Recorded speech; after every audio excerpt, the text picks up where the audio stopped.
오늘의 성경 말씀은 이사야 40장 21절에서 31절 말씀입니다. 구약 1015면에 있습니다.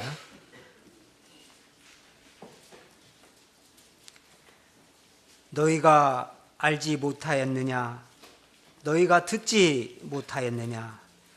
태초부터 너희에게 전하지 아니하였느냐? 땅의 기초가 창조될 때부터 너희가 깨닫지 못하였느냐?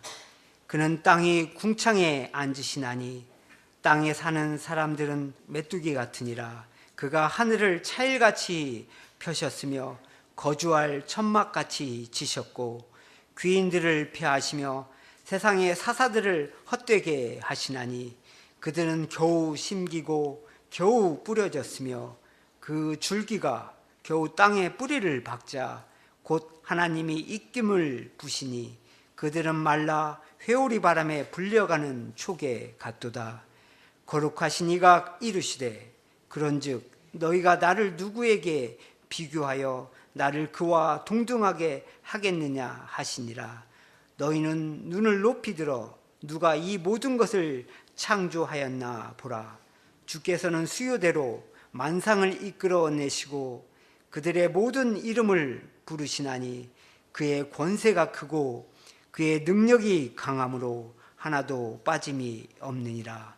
야곱아 어찌하여 내가 말하며 이스라엘아 내가 이르기를 내 길은 여호와께 숨겨졌으며 내 송사는 내 하나님에게서 벗어났다 하느냐? 너는 알지 못하였느냐? 듣지 못하였느냐?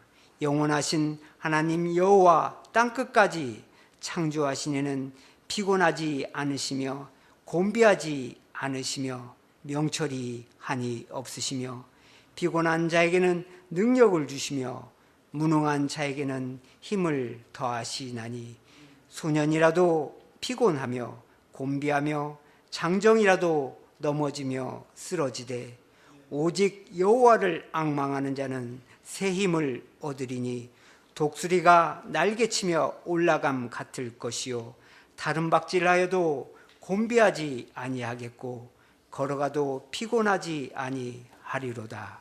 아멘. 이 시간 목사님 나오셔서 말씀 전하실 때 많은 은혜 받으시기 바랍니다. 스티븐 런딘의 피시라는 책이 있습니다. 그러니까 우리나라에서는 펄떡이는 물고기처럼 이라는 제목으로 출판되었습니다. 그러니까 오래된 자기계발서입니다. 그러니까 직장인들을 봤더니 직장인들이 깨어있는 시간의 75% 정도를 일과 관련된 행동으로 또 일과 관련한 활동에 할애한다고 합니다. 그래서 그러다 보니까 그 일이 지루하고 마지못해서 한다면 그만큼 곤욕스러운 일이 없겠죠. 그래서 저자가 하는 이야기가 시애틀의 어시장 이야기를 통해서 어떻게 하면 일을 즐겁게 할 수 있을까? 또 어떻게 하면 일터의 환경을 더 활기차게 바꿀 수 있을까를 이야기합니다. 또 그것을 위해서는 변화하는 용기가 필요하다. 또 어떤 방법으로 일할지 그 태도를 결정해야 한다 하는 이야기를 또 하고 있습니다. 그때 본문에서 이사야가 유다 백성들에게 이야기하는 것이 요구하는 일이 이와 같습니다. 지금 바벨론의 포로로 잡혀와 있는 유다 백성의 신앙을 봤더니 나태하고 무기력하였습니다. 하나님을 믿는다고 하지만 하나님에 대한 기대가 없습니다. 그러니까 새로운 삶에 대한 소망을 다 잃었습니다. 그래서 이사야가 하나님의 구원과 회복을 선포하였지만 아무런 반응이 없습니다. 이에 이사야가 창조주 하나님에 대한 이야기를 하면서 그 용기를 북돋아 주고 오직 하나님을 앙망하라고 이야기합니다. 이사야서는 처음부터 39장까지, 그러니까 1장부터 39장까지에 걸쳐서 유다와 예루살렘의 심판을 선포합니다. 특별히 39장에서는 바벨론의 포로로 잡혀갈 것을 예언하면서 끝을 맺습니다. 그리고 이제 오늘 본문이 속한 40장인데요. 이 40장은 39장까지의 때로부터는 한참 떨어져 있습니다. 그래서 그동안엔 어떤 일이 있었는가 하면 이제 이사야가 예언한 대로 유다와 예루살렘이 멸망하였고 또 그 유다 백성들이 바벨론의 포로로 잡혀왔습니다. 그리고 나서도 한 50여 년 정도가 지난 때입니다. 그리고 이제 그때가 되어서 이사야가 유다와 예루살렘의 회복을 선포합니다. 그래서 이사야 40장 1절입니다. 너희의 하나님이 이르시되 너희는 위로하라, 내 백성을 위로하라. 이제는 위로할 때다. 앞에서는 멸망을 선포하였다면 이제 그때로부터 50여 년 정도가 지난 지금은 이제 위로의 때다 말씀하시는 겁니다. 그리고 해서 위로의 내용을 계속 말씀하시는데요. 2절부터 보시면 이제 그 노역의 때가 끝났고 그 죄악이 사함을 받았다. 또 죄로 말미암아 여호와의 손에서 벌을 받고 심판을 받았는데 어땠습니까? 배나 받았다. 그러니까 충분히 받았다 하는 겁니다. 그만큼 죄에 대한 대가가 또 심판이 충분하였으니 이제 그 유다를 회복하시겠다 말씀하십니다. 그러면 그 회복은 무엇일까 했을 때 바벨론 포로로부터 예루살렘으로 돌아가는 것입니다.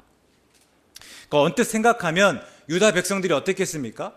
드디어 때가 왔다고 좋아했을 법합니다. 그동안에 바벨론의 포로로 잡혀왔다가 이제 고향으로 돌아간다고 하니까 너무나 좋았을 법한데 유다 백성들에게는 그렇지 않았다. 오히려 유다 백성들이 그때에 아무런 기대를 또 하지 못했다 하는 겁니다. 그러니까 가만히 유다 백성들 상황을 보니까 그럴 수밖에 없었습니다. 바벨론의 포로로 잡혀오고 50년을 지나면서 모든 것들을 다 잃었습니다. 그러니까 새로운 일을 꾀할 법한 믿음도 그리고 힘도 용기도 다 잃었습니다. 그럼 그 전에 한번 유다 백성들의 이 믿음을 한번 보면요. 그러니까 유다와 예루살렘이 멸망하기 전에 유다 백성들의 믿음이 어땠는가 한번 보니까요. 시편 46편인데 시인이 하나님을 이렇게 고백합니다. 1절부터 3절의 말씀입니다. 하나님은 우리의 피난처시고 힘이시고 환난 중에 만날 큰 도움이시다. 그러므로 땅이 변하든지 산이 흔들려 바다 가운데 빠지든지 바닷물이 솟아나고 뛰놀든지 그것이 넘침으로 산이 흔들릴지라도 우리는 두려워하지 않습니다. 이게 이스라엘 백성들, 유다 백성들이 하나님을 고백하는 이야기였습니다. 그래서 특별히 5절에서는 이렇게 고백합니다. 하나님이 그 성중에 계심에 성이 흔들리지 아니할 것이다. 그러니까 하나님은 어떤 분으로 고백하는가 하면 우리의 피난처십니다. 우리의 힘이십니다. 환난 중에 만날 큰 도움이십니다. 이게 이스라엘 유다 백성들이 하나님에 대한 믿음이었기 때문에 여러 선지자들이 와서 유다와 예루살렘의 멸망을 경고해도 꿈쩍도 하지 않았던 것입니다. 왜요? 하나님이 우리를 지키실 것이기 때문에. 하나님은 우리를 지키시는 분이기 때문입니다. 또 선지자들이 뭐라고 했는가 하면 너희들이 똑바로 살아가지 않으면 하나님이 너희를 치시겠다. 너희에게 환난을 주시겠다. 너희 유다와 예루살렘을 멸망하시겠다 말씀하셨거든요. 그러니까 이 유다 백성들은 그것을 믿을 수가 없는 거예요. 하나님은 우리를 지키시는 분인데 그 하나님이 오히려 우리를 치신다고 하니 어떻게 그 말을 믿을 수가 있겠습니까? 더욱이 하나님이 성중에 계심에 성이 흔들리지 않는다 고백하였습니다. 근데 여러 선지자들이 뭐라고 했습니까? 예루살렘이 무너진다고 합니다. 그러니까 그 말을 들을 수가 없는 거예요. 그 말을 듣는다는 것은 지금까지 내가 알아온 하나님을 버리는 것과 마찬가지입니다. 하나님에 대한 믿음을 저버리는 것과 똑같은 이야기입니다. 그런데 이사야의 경고대로 유다와 예루살렘이 바벨론에게 멸망하였습니다. 그 일을 겪으면서 유다 백성들은 어땠는가 하면요. 슬픔 이전에 충격이 훨씬 더 컸습니다. 그들에게 유다와 예루살렘의 멸망은 바벨론의 승리가 아니라 하나님의 패배였습니다. 그러니까 바벨론이 이긴 게 아니라 하나님이 지신 거예요. 만군의 여호와 되시고 강하고 전쟁에 능하신 그 하나님이 지신 겁니다. 더욱이 하나님의 성이 무너졌습니다. 이방인이 하나님의 처소를 짓밟고 하나님의 백성을 포로로 잡아가는데도 하나님이 가만히 아무런 개입하지 않으시는 것 같아요. 그러면서 하나님이 낯설어졌습니다. 그동안 나와 함께 하시며 우리를 지키시는 분이라고 여겨왔던 그 하나님이 이제는 우리와 상관없는 분이 되었습니다. 뿐만 아닙니다. 유다 백성들이 그 후 50년간 바벨론에 살면서 봤던 게 뭔가 하면 바벨론의 힘입니다. 바벨론이 얼마나 강한지를 보고 또 경험하였습니다. 그때마다 유다 백성들이 그 하나님과 바벨론의 힘, 그리고 하나님과 바벨론의 신을 계속해서 비교하면서 하나님을 믿는 신앙을 초라하게 여기기까지 하였습니다. 그러니 이사야가 하나님의 구원과 회복을 말했다고 해서 마냥 기쁘고 좋지만이 않았습니다. 이사야가 하나님의 구원과 회복을 선포했을 때 당장 유다 백성들의 머릿속에 떠오르는 의문들은요, 과연 하나님이 그렇게 하실 수 있을까? 과연 하나님이 이 바벨론으로부터 우리를 건져내실 수 있을까? 하나님이 어떻게 우리를 건져내신다는 거지? 어떻게 우리를 바벨론으로부터 다시 예루살렘으로 돌아가게 하신다는 것이지? 하는 생각들을 계속 떠올렸습니다. 이에 이사야가 그들과 논쟁하듯 하나님에 대한 가장 기초적인 신앙 고백부터 다시 말하였습니다. 하나님이 하늘과 땅을 창조하셨다. 하나님을 창조주로 말하는 겁니다. 21절입니다. 너희가 알지 못하였느냐? 너희가 듣지 못하였느냐? 태초부터 너희에게 전하지 아니하였느냐? 땅의 기초가 창조될 때부터 너희가 깨닫지 못하였느냐? 그러니까 우리가 흔히 창조라고 하면 창세기를 떠올리는데 실제로 구약에서 하나님의 창조를 가장 많이 언급하는 책은 이사야입니다. 특별히 이사야 중에서도 오늘 본문 40장부터 55장까지 하나님의 구원과 회복을 말씀하실 때의 창조를 이야기합니다. 그래서 이사야서에서 창조는 곧 구원이고, 그래서 이사야는 이 창조를 통해서 하나님을 구원하시는 분으로 선포합니다. 유다 백성들에게 고난받는 현실을 극복하고 하나님만 바라보라고 이야기합니다. 그러니까 하나님은 창조하시는 분이다. 하나님은 얼마든지 너희를 구원하실 수 있는 분이다 말씀하시고, 또 하나님은 창조주이니 다른 누구와 다른 무엇과 비교할 수 없다 합니다. 특별히 22절에서 보니까 하나님이 어디 계십니까? 땅이 아니라 땅 위 궁창에 앉으셨습니다. 그리고 땅 위 궁창에서 저 아래 땅에 있는 사람들을 보니까 그 사람들이 어떻게 보인다? 메뚜기 같다 말하고 있습니다.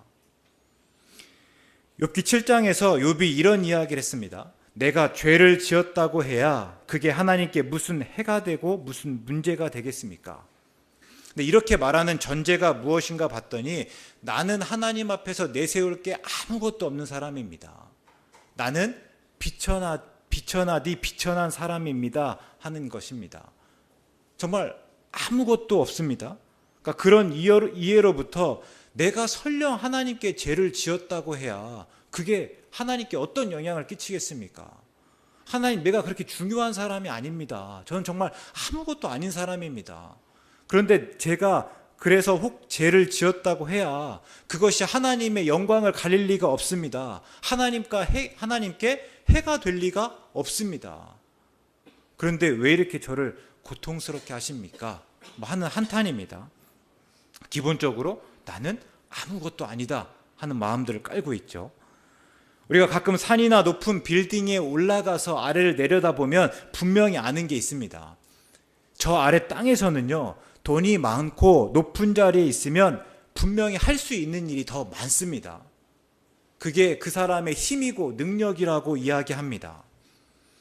또 비싼 집에 살고 또 좋은 차를 타고 또 비싼 브랜드의 옷을 입고 또 소위 명품 백을 들면 뭔가 특별해 보일 수도 있습니다.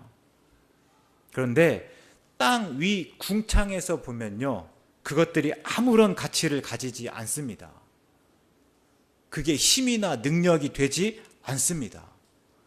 내가 무엇을 입고 무엇을 들었든지 간에 그게 전혀 특별하지 않습니다. 그러니까 욥의 고백처럼 사람은요, 하나님 앞에서는 누구나 아무것도 아닙니다. 이사야는 그래서 땅 위 궁창에서 볼 때 땅에 사는 사람은 다 메뚜기 같다 하였습니다. 23절에서 보면 이 귀인들이 나오고 사사들이 나오거든요. 그러니까 세상의 통치자들, 세상을 쥐락펴락하는 귀인들, 또 선과 악을 결정하고 의인을 죄인처럼, 또 죄인을 의인처럼 만들 수 있는 사사들, 그러니까 재판관들이라고 해야 하나님 앞에서는요 보잘것없고 초라할 뿐이다 하는 거예요. 그러니까 바벨론의 통치자들의 힘이 강한 것 같지만 하나님 앞에서는요 아무것도 아니다, 메뚜기와 같다, 보잘것없고 초라하다 하는 이야기입니다. 대단하게 보이지만 실은요 하나님이 천막 치듯 둘러놓은 그 하늘 아래에서 하나님의 통치를 받는 존재에 불과하다 합니다. 그러면서 이사야가 묻는 거예요. 사람이 과연, 그리고 사람이 감히 하나님과 비길 수가 있느냐.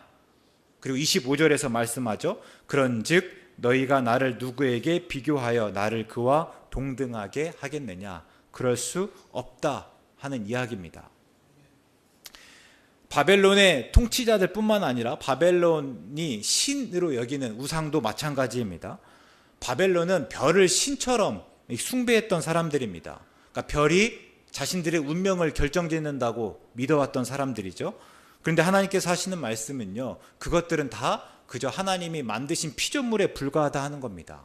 하나님의 뜻을 따라 움직이는 것들에 불과하다 하는 것을 이야기하고 있습니다.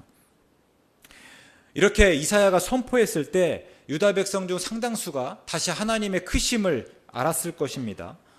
그런데 이스라엘 유다 백성들의 그 상처가 그렇게 만만하지가 않습니다. 앞에서 말씀드린 대로 바벨론의 포로로 잡혀온 이후로 한 50여 년이 지났습니다.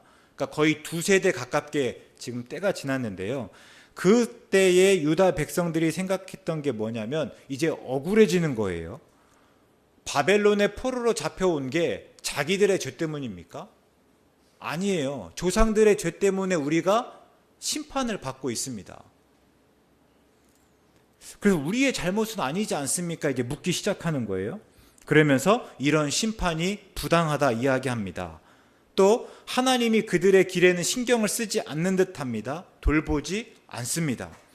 또 하나님이 더 이상 그들의 권리, 그러니까 권리라 하면 자기 조상들을 통해서 약속하신 것에는 하나님이 거기에는 관심이 없다고 끊임없이 불평하고 있습니다. 이에 이사야가 다시 하나님에 대해서 말합니다. 하나님은 피곤하지 않고 곤비하지 않고 명철이 한이 없다. 그래서 피곤한 자에게는 능력을 주시고 무능한 자에게는 힘을 더하신다. 그러면서 선포하시는데요. 31절입니다. 오직 여호와를 앙망하는 자는 새 힘을 얻으리니 독수리가 날개치며 올라감 같을 것이요 다른 박질하여도 곤비하지 아니하겠고 걸어가도 피곤하지 아니하리로다. 여기서 이제 앙망은요 하나님을 신뢰하는 것입니다. 그래서 고난 중에서도 흔들리지 않고 하나님의 도우심을 참을성 있게 기다리는 것이죠. 그러니까 지금 낙심해 있는 유다 백성들에게, 무기력하게 있는 유다 백성들에게 하는 것이고요. 오직 하나님을 앙망하라, 하나님을 신뢰하라, 하나님을 기다리라 말씀하는 겁니다. 그래서 소년이라도 피곤하고 곤비하며 장정이라도 넘어지고 쓰러지지만 오히려 하나님을 의지할 때에 너희가 새 힘을 얻는다. 이게 이사야의 이야기입니다. 그러니까 요약하면 이사야는 하나님의 구원과 회복을 선포하였습니다. 그게 유다 백성들에게는 분명히 복음이고 기쁜 소식입니다. 근데 유다 백성들이 그 복음을 복음으로 들을 수 없을 만큼 지금 무기력해 있습니다. 하나님을 믿지만 동시에요, 바벨론의 힘, 바벨론의 신을 또 하나님처럼 여깁니다. 그러면서 변화를 이루기 위한 용기는 물론이고 의욕조차, 아무런 의지조차 없습니다. 이에 이사야가 하나님이 어떤 분인지를 알려주면서 오직 여호와를 앙망하라고 선포하였습니다. 근데 제가 이렇게 본문을 묵상하면 묵상할수록 계속해서 보였던 거는요, 또 주목해서 봤던 거는 유다 백성들의 무기력입니다. 우리가 유다 백성과 상황이 다르지만 우리도 삶에서 이런 무기력을 겪는 게 아닌가. 우리 중 상당수가 유다 백성처럼 신앙적으로 무기력하게 살아가고 있지 않은가 하는 생각들이 굉장히 컸습니다. 제가 하나 물어볼까요? 하나님이 우리 삶에서 무엇을 하실 수 있다고 생각하십니까? 하나님이 우리 삶에서 무엇까지 하실 수 있다고 생각하십니까? 예를 들어서 우리는 흔히 돈이면 다 된다 이렇게 이야기합니다. 입버릇처럼 이야기하는 얘기예요. 그리고 오늘날에는요, 돈이면 행복까지 살 수 있다고 믿는 시대가 되었습니다. 그래서 이런 농담까지 있습니다. 돈으로 행복을 살 수 없다면 돈이 부족한 게 아닌지 확인해 보아라. 그러니까 이렇게 이야기하는 근저에는 뭐예요? 돈이면 모든 것을 다 할 수 있다 하는 믿음이에요. 그러면 하나님은 어떻습니까? 하나님이면 다 된다고 말씀하십니까?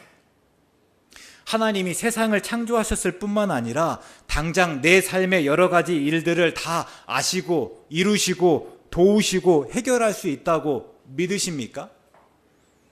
정말 그렇게 생각하십니까? 아닐 때가 많은 것 같아요.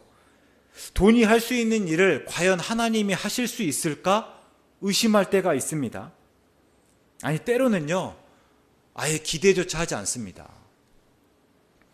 그래서 돈이 할 수 있는 일이면 돈이 하게 하면 되지, 왜 굳이 하나님이 하실 수 있는지를 따지냐고 물을 수 있습니다. 돈으로 할 수 있는 일이면 돈으로 하면 되지, 왜 하나님이 하셔야 하는지를 묻는다는 거죠. 이게 이사야 7장에서 아하스 왕이 그랬습니다.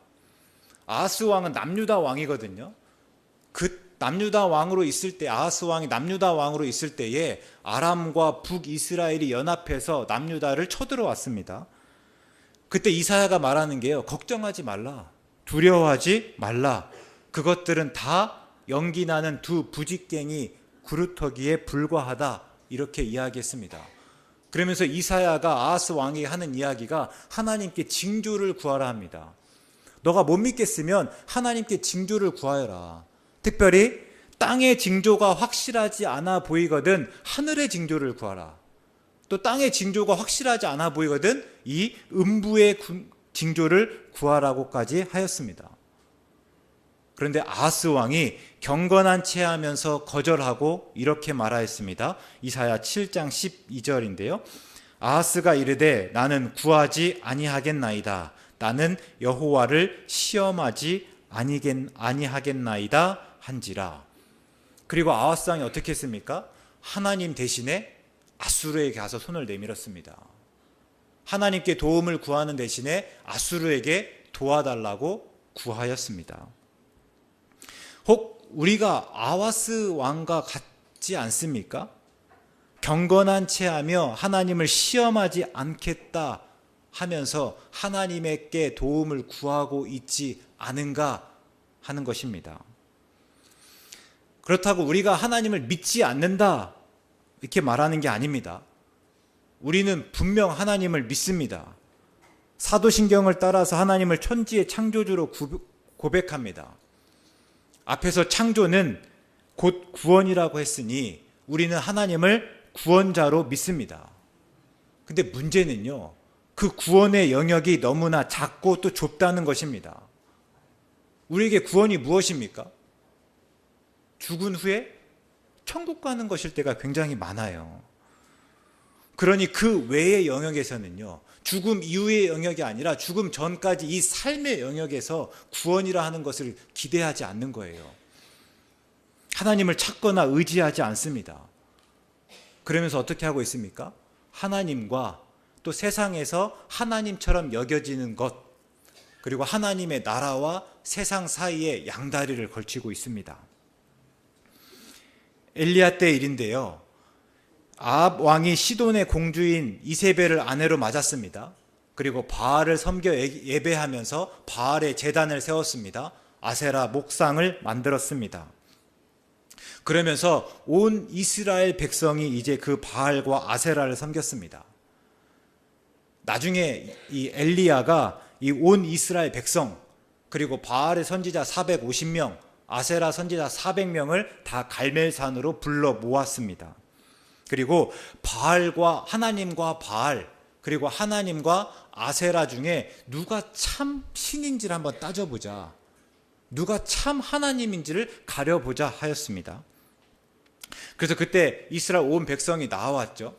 엘리야가 이렇게 이야기합니다. 너희가 어느 때까지 둘 사이에서 머뭇하려느냐. 여호와가 만일 하나님이면 그를 따르고 바알이 만일 하나님이면 그를 따를지니라. 이렇게 이야기하고 이제 대결을 하는 거예요. 그래서 바알의 선지자 450명과 대결하는데요. 우리가 잘 아는 대로 엘리야가 이겼습니다. 그래서 여호와가 하나님이시라는 게 분명히 드러났습니다. 그런데요, 이 이스라엘 백성들이 꿈쩍하지 않습니다. 누가 참 하나님인지가 분명히 드러났습니다. 그리고 앞에서요, 누가 참 하나님인지를 알고 그 하나님을 따르라 말했음에도 불구하고 누가 하나님인지를 알았음에도 불구하고 이스라엘 백성들이 요지부동입니다. 제가 한동안 왜 그럴까 한참 이해하지 못했습니다. 내가 보는 앞에서 하나님이 일하셨잖아요. 하나님의 능력이 나타났잖아요. 근데 왜 그 하나님을 따르지 않습니까? 누가 하나님인지가 분명해졌는데 왜 그 하나님만 섬기지 않습니까? 근데 이제 압니다.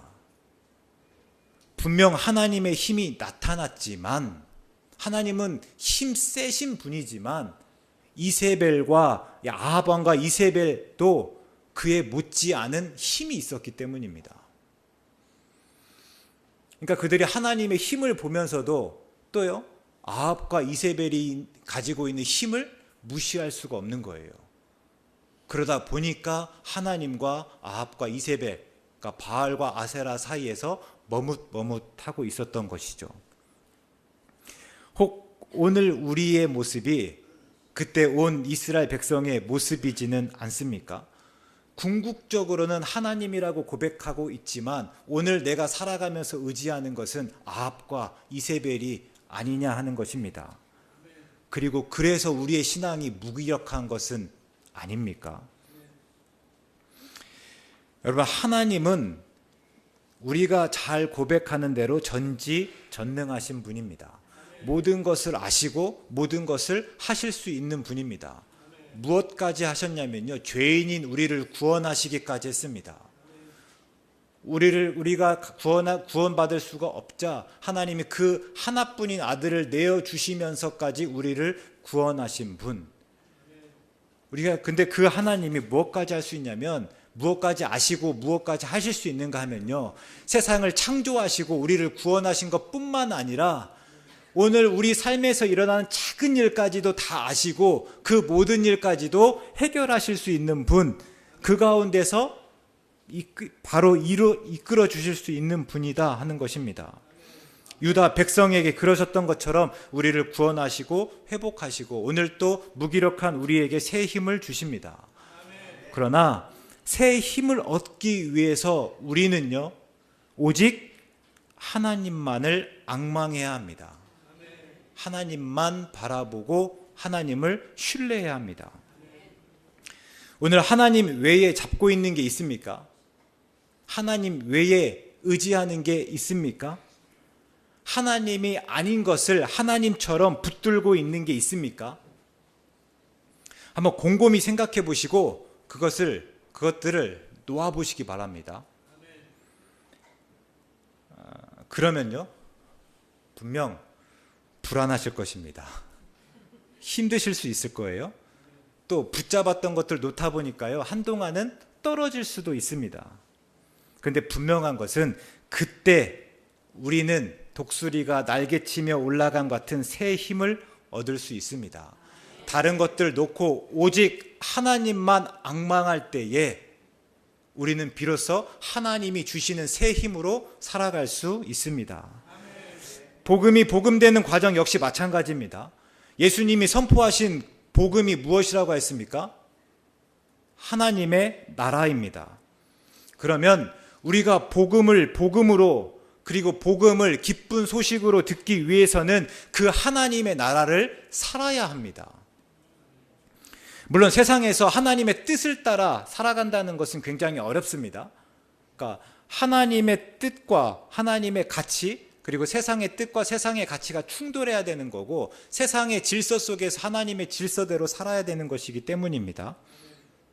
게다가 때로 세상은요, 하나님의 나라처럼 여겨질 만큼 충분히 좋습니다. 그래서 하나님의 나라가 우리에게 급하게 여겨지지 않을 수 있습니다. 하나님의 나라를 바라지만 그 하나님의 나라가 지금 당장은 아니고 조금 나중에, 지금은 이 세상의 기쁨과 즐거움을 조금 누리고 세상의 유익 속에 살다가 나중에 하나님의 나라를 취하고 싶어 할 수 있다 하는 거죠. 근데 분명한 것은요, 하나님의 나라를 살아가지 않으면 복음이 복음일 수 없다 하는 것입니다. 왜요? 복음은 하나님의 나라이기 때문에, 그게 예수님이 말씀하신, 예수님이 우리에게 알려주신 복음이기 때문입니다. 반대로요, 하나님의 나라를 살아갈 때 우리는 그 새로운 기쁨을 알 수가 있습니다. 나중에 하박국이 어떻게 고백했습니까? 무화과 나무가 무성하지 못하고 포도나무에 열매가 없지만, 우리의 양이 없고 외양간에 소가 없을 수 있지만 하나님 때문에 즐거워하고 구원의 하나님 때문에 기뻐합니다. 이게 하박국의 고백이 있지 않았습니까? 우리가 하나님의 나라를 살아갈 때 세상이 주는 무엇은 얻을 수 없을지 모르겠지만 그 하나님의 나라를 살아갈 때 그때만 경험할 수 있는 기쁨이 있다. 그때만 얻을 수 있는 즐거움이 있다. 이게 믿음이고 이게 신앙이고 이게 하나님의 나라 아닙니까? 예수님의 말씀으로 옮겨보면 우리가 하나님의 나라를 살아갈 때에 세상이 줄 수 없는, 세상이 알 수 없는 평안이 있다 하는 것입니다. 제가 앞에서 펄떡이는 물고기처럼 이란 책을 언급했는데 진정으로 바라기는요, 우리의 믿음과 신앙이 무기력하지 않고 좀 펄떡거렸으면 좋겠습니다. 우리의 믿음이 삶 구석구석까지 미치면 좋겠습니다. 그저 나중의 일들만 기약하는 것이 아니라, 그렇죠? 오늘 내 삶 구석구석에서 하나님과 내가 긴밀하게 연결되었으면 좋겠습니다. 오늘을 내가 살면서 겪는 모든 일 가운데 하나님이 세밀하게 간섭할 수 있는 여지를 둘 수 있으면 참 좋겠습니다. 하나님을 그저 천국 가게 하시는 분으로 여기는 것이 아니라 우리 삶을 주장하시고 우리 삶의 모든 문제를 해결할 수 있는 분으로 알고 그 하나님을 찾고 그 하나님께 구할 수 있으면 참 좋겠습니다. 그래야 하나님을 예배하는 게 기쁘지 않겠습니까? 그래야 예수님을 믿는 게 즐겁고 성령님과 함께하는 게 신나기 때문입니다. 그래야 오늘의 처지와 형편에 안주하거나 혹은 낙심하고 좌절하지 않고 내일을 기대하고 소망할 수 있기 때문입니다. 오직 여호와를 앙망하시기 바랍니다. 오직 여호와만 앙망하시기 바랍니다. 그래서 독수리가 날개치며 올라가는 새 힘으로 살아가시기를 주의 이름으로 축원합니다. 하나님, 우리의 믿음이 하나님 앞에서 펄떡이며 생동감 있으면 좋겠습니다. 교회에서만 고백되어지는 신앙이 아니라 우리 삶에서 드러나는 믿음이었으면 좋겠습니다. 오직 여호와만 앙망하기로 다짐합니다. 우리의 다짐을 굳게 하시고 이룰 수 있는 힘과 용기를 주시옵소서. 예수님 이름으로 기도드립니다. 아멘.